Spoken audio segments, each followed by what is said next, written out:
All right, so I'm gonna go over my setup that I have. I currently pulled it off because I'm changing out the this master cylinder for the or the slave cylinder for the clutch. Because the one that I had on there, right, you could literally push the, if the pedal traveled 5 inches, right, within the first half inch, the clutch was already all the way out. Or you only had to push down about that far, and that clutch was disengaged, which was very hard for startup, first gear and getting in first gear and going. But then after that, it didn't really bother me too much going from second to third, fourth, and so on. It wasn't that bad. But really, that first gear getting going, it would just feel like you're just popping the clutch all the time because it was such a short area. You're trying to grab the clutch and let it just go into gear. So I ended up getting this from Tick Performance. I'm going to try this one out and see how that goes. It says adjustable. And as I'm making this video, I have not read the instructions yet. I just noticed as I was going to change it out that the bolts went in this way into this plate that's currently sitting on now. I'm trying to get around this car. And in this version, right, the bolts had to go in from the back side. So while I had it out, I had to open up this hole of it. I cleaned it. You see I did a bad job right there, or painting it, I repainted it. But I had to open up this hole because this hole was really in this way a lot. And I didn't want to mess with the boot. So I just opened it up until I had a really good clearance all the way around this boot here. And then cleaned it and painted it, and that happened. So, but it's on the back side, so I'm not going to freak out about it. But this is the front side that you'll see. All right, it's not so bad. This is the instructions here, which I'll be reading later.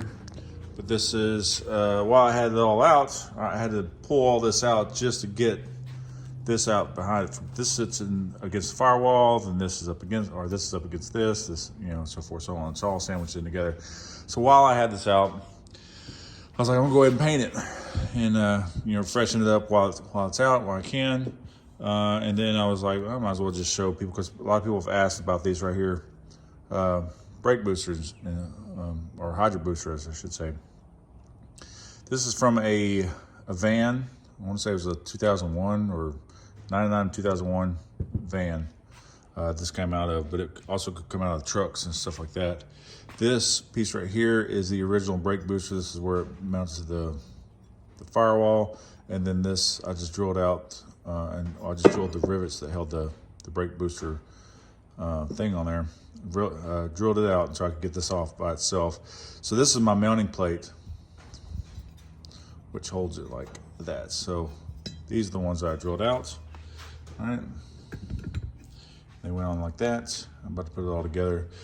This is something I made for the reservoir for the slave cylinder, which, I mean, it just goes on right there like that. The sandwich is in there, and it really is out of the way. I like the design of it. It's not easy to take off, and as far as this bracket goes, it's not easy to get that off. I mean, it's one nut, you can get it off. It's not that hard, but it's on there pretty good.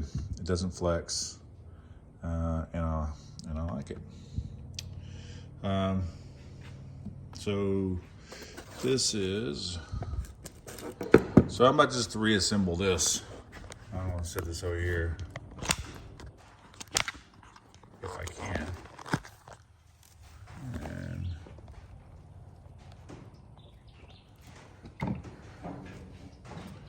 So we have some of these parts, and I use this Teflon tape here. Not a whole lot of it. I don't even like going down past the thumb, or close to the bottom of the threads. About 2 threads up. I'll go around one time.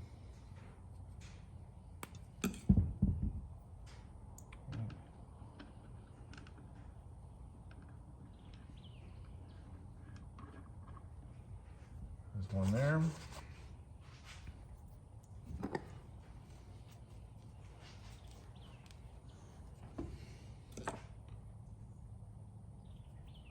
See, I had this stuff on here once.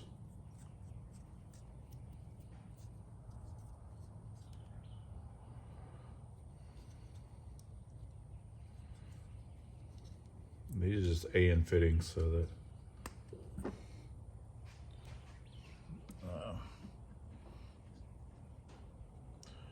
just because I was doing it at the time. I had the right one. Nope. Surprisingly, these are different sizes, even though. Now, all this has already worked before. I didn't have a problem with it. Actually, it was very, very good. I'm very happy with the way this this braking system is, even though it's with the 4th gen brake calipers. I'm not gonna put any of this on here. It's got its own little O-ring. You can see that. It's got a little O-ring in there. Just kind of got a little recess in the bottom of this here, so that O-ring will sit in there nice flush. It's just going to put it in there, tighten that mug down.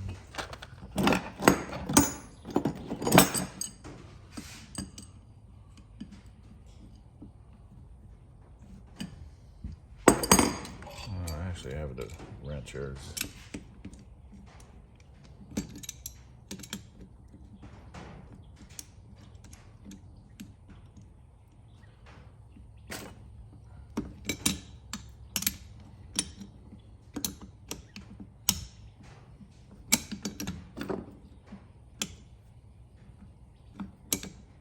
I'm going to bottom this guy all the way out.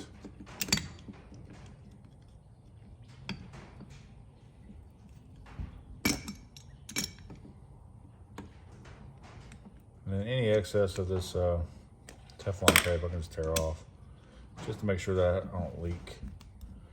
That's the way I did it before. I didn't have any problems. I was very happy with it.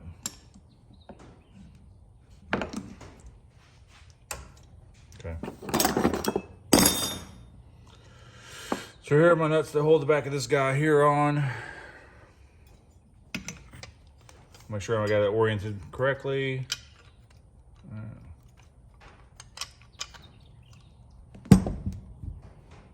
And I use some of these nuts.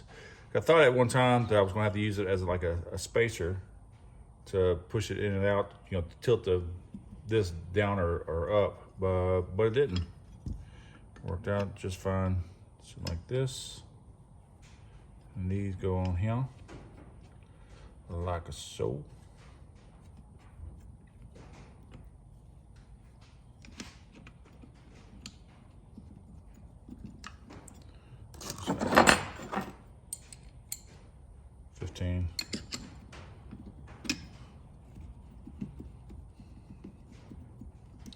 Oh, and this part here was the original piece. I cut it off. This is where the original piece went to my original brake booster. Cut it off. I got this this nut that I could push both ends in, and I welded around the nut.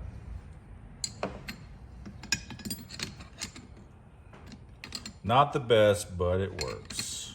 Actually, I looked for some way to make one of these, or you know, buy one or pre-made. I wouldn't have to make it myself. I could not find where to get one.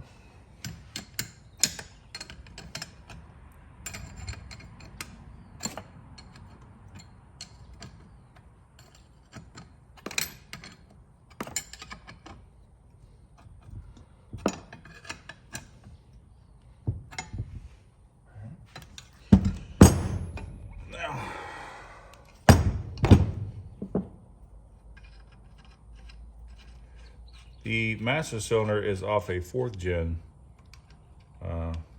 F body, which I have no problems with that one. Like I said, the car stops extremely well. It actually feels, makes the car feel light, if that makes any sense. The brakes feel like they stop really well.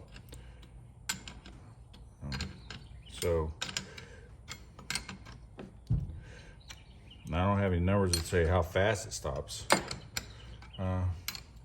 But again, this is a hydro booster out of a van. I imagine you can also get it out of a truck. 99 to 2001. Probably go even all the way to 03. We just had this modification in the back here. This plate, again, come off my original brake booster. And that's it. I'm about to stab this fella back in. And yep, this will go on. Go on there. So that's where I'm at with that.